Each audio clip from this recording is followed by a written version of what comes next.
آپ سمجھتے ہیں کہ صرف جھوٹ بولنا گناہ ہے، صرف بد نظری گناہ ہے، صرف زنا اور چوری گناہ ہے، اور آپ یہ نہیں جانتے کہ قرآن کو نہ سمجھنے کی کوشش کرنا یا سمجھنے کی کوشش نہ کرنا یہ ان سارے گناہوں سے بڑا گناہ ہے۔ آپ انجینئر ہیں، بڑے خوش ہیں کہ میں انجینئر ہوں، آپ ڈاکٹر بن گئے، بڑے خوش ہیں کہ میں ڈاکٹر ہوں، آپ تاجر بن گئے اور آپ خوش ہیں کہ میں تاجر ہوں، اور آپ کو اس کمی کا احساس تک نہیں ہے کہ میں کتنا بڑا محروم انسان ہوں کہ میں اللہ کے کلام کو جو صرف میرے لیے آیا تھا وہ میں سمجھنے کی کوئی کوشش ہی نہیں کی۔ میں مسلمانوں کی اکثریت، غالب اکثریت، وہ جو 5 وقت کی نماز پڑھتے ہیں وہ بھی، جو روزہ رکھتے ہیں وہ بھی، جو اپنے کو دیندار سمجھتے ہیں وہ بھی، جو کچھ دینی کام بھی کرتے ہیں وہ بھی، اس بڑے گناہ میں تقریباً سب شریک ہیں کہ وہ قرآن مجید کو سمجھنے کی کوئی کوشش نہیں کرتے اور قرآن مجید کو نہ سمجھنے کو گناہ نہیں سمجھتے یا سمجھنے کی کوشش نہ کرنے کو گناہ نہیں سمجھتے۔ تو آپ قرآن مجید کو سمجھنے کی کوشش فرض عین سمجھیں اور قرآن کو اب تک سمجھنے کی کوشش نہ کرنا یہ کبیرہ گناہوں سے بڑا گناہ سمجھیں۔ اور رمضان کا مہینہ جو گناہوں سے توبہ کرنے اور معافی مانگنے کا مہینہ ہے، اس میں سب سے زیادہ اس گناہ سے توبہ کریں۔ اللہ کے ہاں آپ کی بخشش اس سے کہہ کر نہیں ہوگی کہ اللہ حضرت میں تعلیم کے حلقے میں بیٹھتا تھا اور اس میں منتخب احادیث پڑھی جاتی تھی، اس میں فضائل نماز پڑھی جاتی تھی۔ یہ منتخب احادیث اور فضائل نماز اس لیے پڑھی جاتی ہے تاکہ قرآن پڑھنے کا، سمجھنے کا شوق پیدا ہو۔ اور اگر کوئی کتاب قرآن مجید کے سمجھنے کی کوشش کے راستے میں ایک رکاوٹ بنتی ہے تو میں کہنے کی ہمت بھی نہیں کرتا، ضرورت بھی نہیں سمجھتا کہ وہ کتاب یا اس کتاب کو یہ درجہ دینے والا اللہ کے ہاں کدھر کھڑا کیا جائے گا۔ رسول اللہ یہ شکایت کریں گے قیامت کے دن کہ سن لیجیے یہ قرآن میں آیا ہے، اور شکایت کیا کریں گے؟ یہ نہیں کہیں گے کہ ان کی ٹوپی 4 کونوں کی نہیں ہوتی تھی، یہ شکایت نہیں کریں گے رسول اللہ مسلمانوں کی ان کی داڑھی چھوٹی تھی۔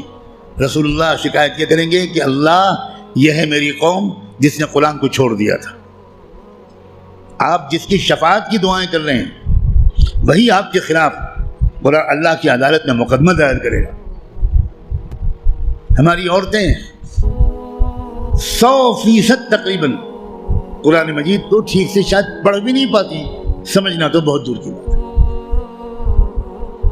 ہم نے کبھی فکر ہی نہیں کی کیا ہو گیا، مجھے کچھ سمجھ میں نہیں آتا۔ قرآن صرف تلاوت کے لیے نہیں آیا ہے۔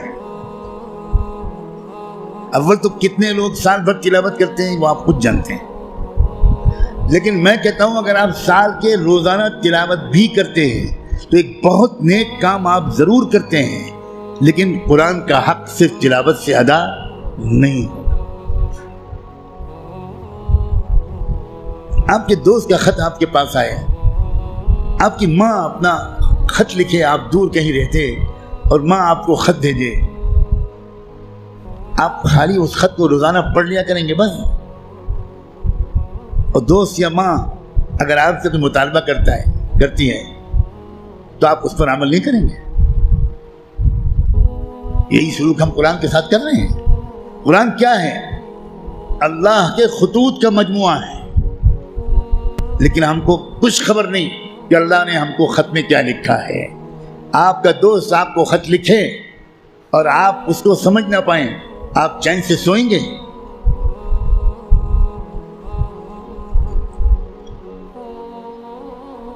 کسی کمپنی کا اشتہار آپ نے دیکھا، آپ نے اس کو اپنی درخواست بھیجی، وہاں سے جواب آیا، جواب ایسی زبان میں ہے جو آپ نہیں جانتے، آپ اس دن کھانا کھائیں گے اس خط کا مضمون سمجھنے سے پہلے؟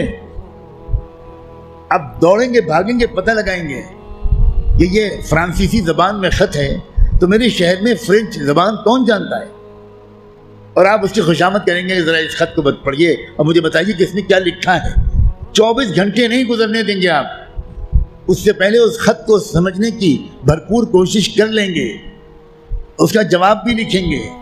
لیکن قرآن ہے کہ 60 سال سے آپ کو پکار رہا ہے، اللہ کا خط ہے کہ 70 سال سے آپ کو آپ پاس آ رہا ہے، لیکن آپ نے ایسے کان بند کر رکھے ہیں، ہمیں کوئی دلچسپی نہیں اللہ کے خط سے، اللہ کہتے رہیں ہمیں کوئی دلچسپی نہیں، ہم بہت مشغول ہیں، ہمارے پاس فرصت نہیں ہے، ہم بڑے کامیاب تاجر ہیں، ہم اسٹوڈنٹ ہیں، ہم پروفیسر ہیں، ہم ڈاکٹر ہیں، ہم انجینئر ہیں، ہم پولیٹیکل ایکٹیوسٹ ہیں، ہم جرنلسٹ ہیں، ہم اخبار میں کام کرتے ہیں، ہم کہاں قرآن کا ترجمہ پڑھ پائیں گے؟ بھئی ہمارے پاس کہاں اتنا وقت ہے؟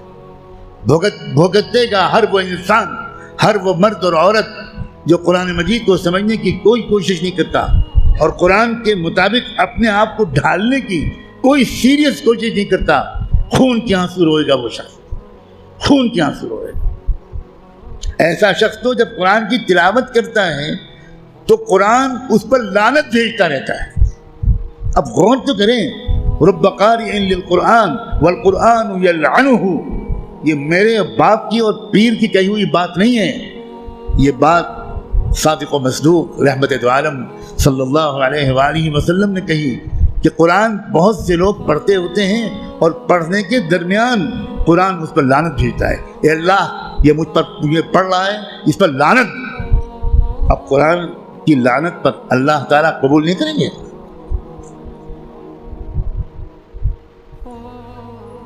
جو توہین قرآن کی ہم نے کی ہے، جو بے عزتی قرآن کی ہم نے کی ہے، اس کے حساب سے ابھی مسلمانوں کی اتنی پٹائی نہیں ہوئی جتنی ہونی چاہیے۔ آپ اتنی پٹائی پر پریشان ہیں، ابھی تو شروع ہوئی ہے پٹائی، پھر دیکھیے گا آئندہ کیا ہوگا۔